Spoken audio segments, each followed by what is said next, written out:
Hi everyone! Welcome back to the channel. Today, we're diving into a political plot twist that shaped the Philippines long before your favorite teleseries did. Yes, you heard that right. Today, we're going back to the early 1900s to uncover the origin story of the very first political parties in the Philippines during the American colonial period. Grab your snacks kasi this is full of drama, alliances, betrayals, and historical glow-ups. Let's go! Picture this. It's 1907 and for the first time ever, Filipinos are about to hold a nationwide election under American rule. This moment, the inauguration of the first Philippine Assembly was a huge milestone. Finally, instead of just being governed, Filipinos had the chance to actively join in governance. We're talking real legislative power, debates, laws, and yes, political parties fighting for influence. And who made this possible? William Howard Taft. Yup, the same guy who later became US President. He pushed for Filipino participation so that government under the Americans would be, smoother.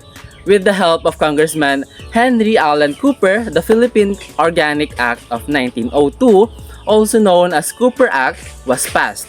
It required a census, a period of peace, and its publication.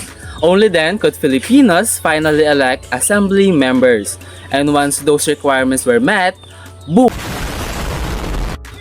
The first national election happened on July 30, 1907. But elections are boring without political parties, right? So let's introduce the cast.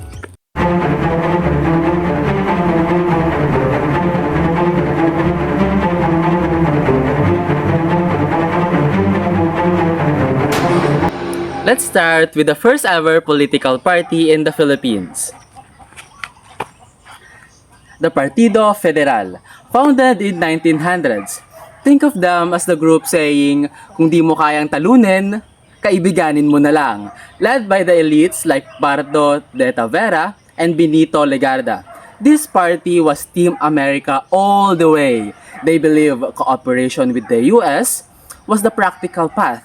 Autonomy under US supervision was good. And statehood, yes! Becoming a US state was worth considering. They dominated early politics because, surprise, they had American support. But everything changed in 1907, when nationalist voices were finally allowed. And when the people voted, the Federalistas were absolutely swept.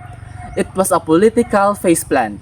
They tried to rebrand as the Progressives, even supporting eventual independence after reforms.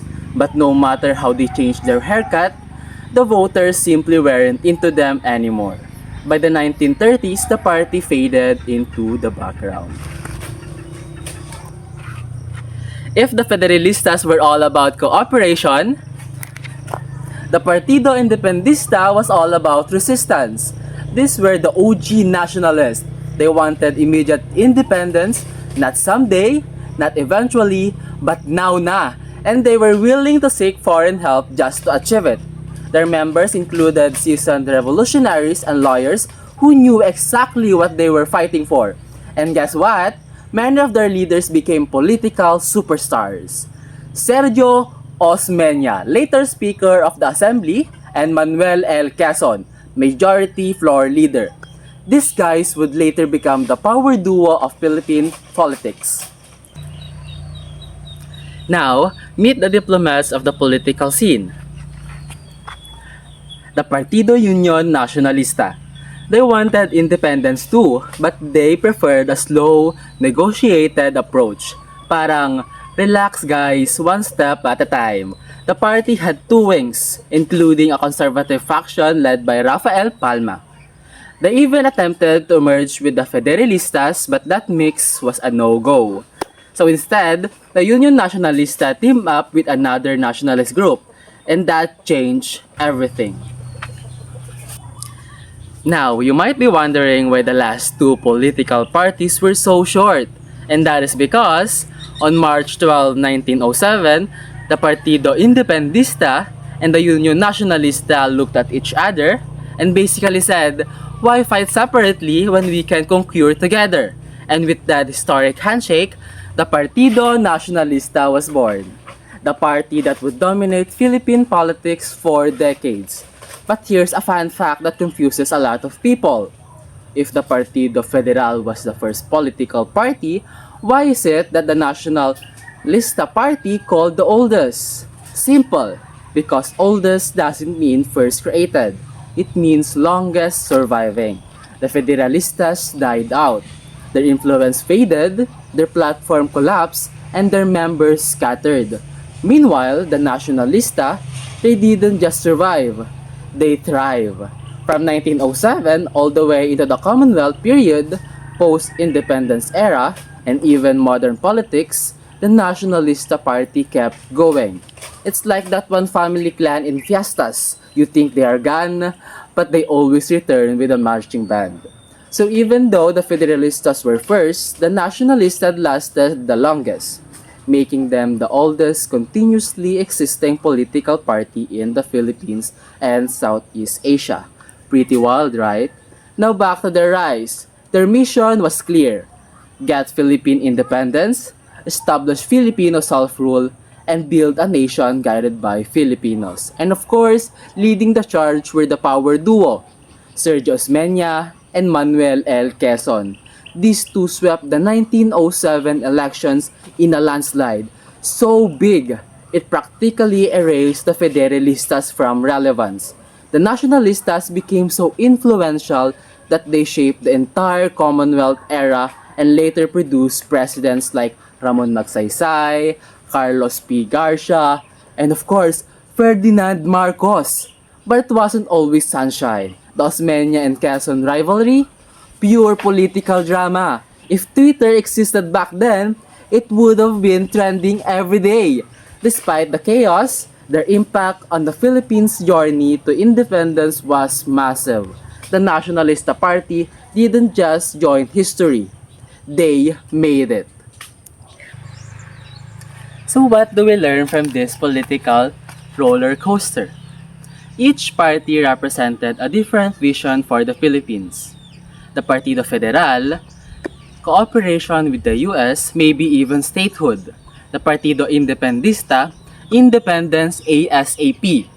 The Partido Union Nacionalista, independence but slowly and strategically. And lastly, the Partido Nacionalista is the unified force that would eventually lead the independence movement.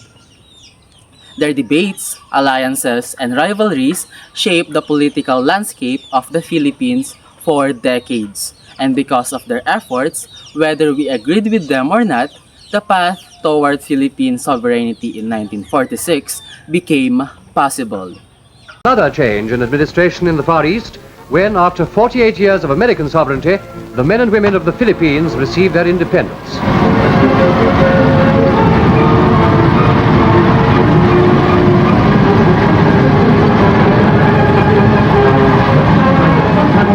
Reduced to poverty after the Japanese occupation, the Philippines will receive reparations and free trade concessions from the United States.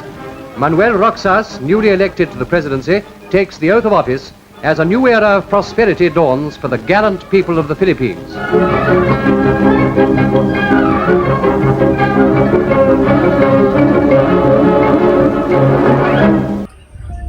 History isn't just about dates and dead people.